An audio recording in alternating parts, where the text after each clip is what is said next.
Hello, welcome to the Maine Bulls News channel. If you want to be the first to know everything that happens with Bulls, subscribe to the channel to receive new videos every day. It is a fact to say that it may have only been the 13th game of the season, and it may have come against the two-time MVP. The Chicago Bulls aren't in a position to make excuses, and their max player knows it.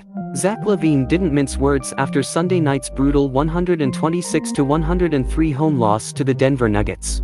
The two-time All-Star quickly deemed the performance unacceptable, rightfully placing the blame on everyone. "They were playing harder than us. And that can't happen," LaVine told reporters after the game.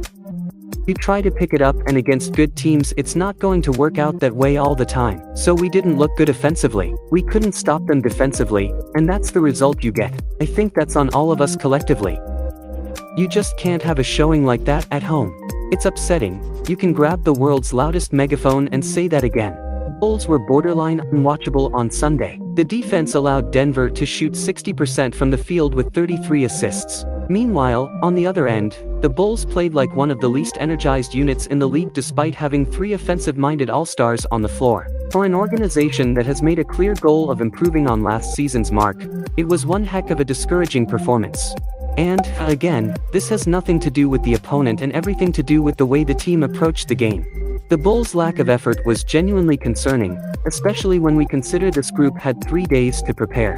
While I can forgive a little early game rust, in no world should they have looked like the more tired and apathetic team on the court. The difference between this year's Bulls team and last year's Bulls team was supposed to be a sense of familiarity and direction. There shouldn't be any confusion about how to play with a greater sense of urgency and what can happen when you take your foot off the gas.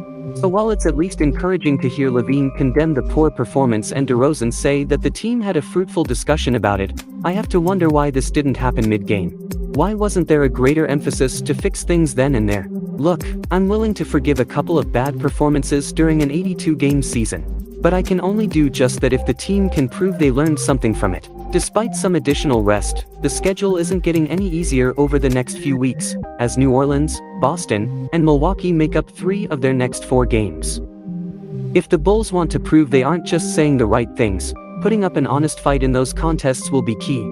Is that you? What do you think of the Bulls' performance this season? Comment below. Thank you so much for watching so far, a big hug and until the next video.